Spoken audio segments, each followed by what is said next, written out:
Today I wanted to speak about a subject that is not very popular or well, actually, it's not pleasant. It's a divorce, but more specifically, dividing assets during the divorce procedure, and in breaking it down even further, dividing life insurance policies that may be in place. If you're going through a divorce, life insurance may be low on your list of priorities, but any policies you purchase during your marriage could be considered marital property. My name is Sal Sofia, and I deal with and help families improve their quality of life, their dignity, and their extension of life by providing various financial products, solutions, and services that they may not have thought about or haven't visited in quite a long time. Anything can be negotiable in a divorce case, so life insurance may be no different. The most affordable financial product that we may find in a divorce situation is term life insurance. Term life insurance is good to have in place during the divorce because term life insurance simplifies the split. Whether or not you'll have the option of splitting your life insurance with your ex will mainly depend on the type of policy you have, whether it's term or permanent insurance. And as the name implies, term life insurance covers a temporary financial need with a death benefit that expires anywhere between 10 and 30 years. If you, the insured, die within that time span, your beneficiaries would receive a payout for the face value of the policy, better known as the death benefit, which is paid tax-free, by the way. Since term life insurance is a simple product that holds no cash value while you're alive, this type of policy would not be treated as a marital asset during divorce proceedings. So, if you bought a term life insurance policy while you were with your ex, the policy would likely be considered separate property because this financial asset in the term policy is only the death benefit. If you have other types of insurance, these policies are different than term, of course, because they do not expire as long as you pay the premiums. These policies also have an investment component known as cash value that could be considered a marital asset and may need to be split, since the life insurance policy itself cannot be split in two. Now, this is, of course, with an exception of what we call a survivorship policy, or second to die, where we have two insureds jointly insured on one policy. That policy can be split, but in other cases, it cannot be split. And so both parties would then need to negotiate the value of that cash component in exchange for another asset, let's say. This means that if you wanted to split your shared permanent policy, you'd have to cash it out, or cash it in, or surrender it, and divide the proceeds, or use the cash payout to cover legal fees or joint debts, or basically anything imaginable that you can both agree on. And this is typically the most viable course of action for many, as permanent life insurance policies may be expensive for an individual to maintain. So, of course, many divorcees have a change in their monthly cash flow after splitting a policy.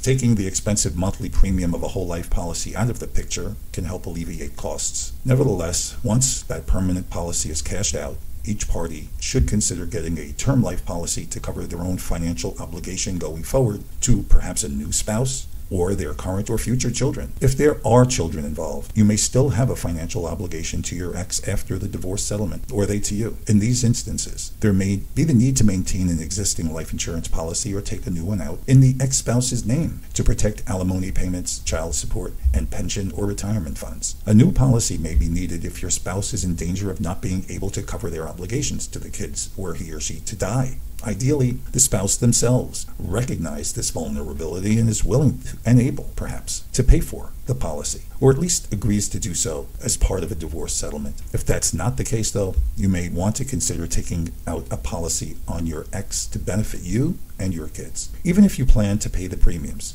However, you'll need your ex's cooperation to buy the policy. Its approval will require their agreement to share personal medical information and perhaps to undergo a medical exam. Now, today, there are many insurance carriers that provide life insurance policies with a medical exam-free underwriting, which means there is no medical exam, no blood draw, no urine specimen, and so it's very easy now to get through an underwriting process. So if you're looking for a new policy to satisfy some of these obligations, especially if you're prepared to pay the premiums, keeping a policy on your ex-spouse especially makes sense if they have developed potentially life-threatening medical issues since the policy was first taken out. It may also be wise if he or she is in a risky line of work, such as a firefighter, police, construction, you get it, in any of these dangerous occupations. And in that case, you could keep a term life policy on them as a precautionary measure. If your ex runs into burning buildings, for example, or operates dangerous equipment for a living, paying perhaps an affordable amount like $80 per month for a term life insurance policy on them is a smart idea, I would say.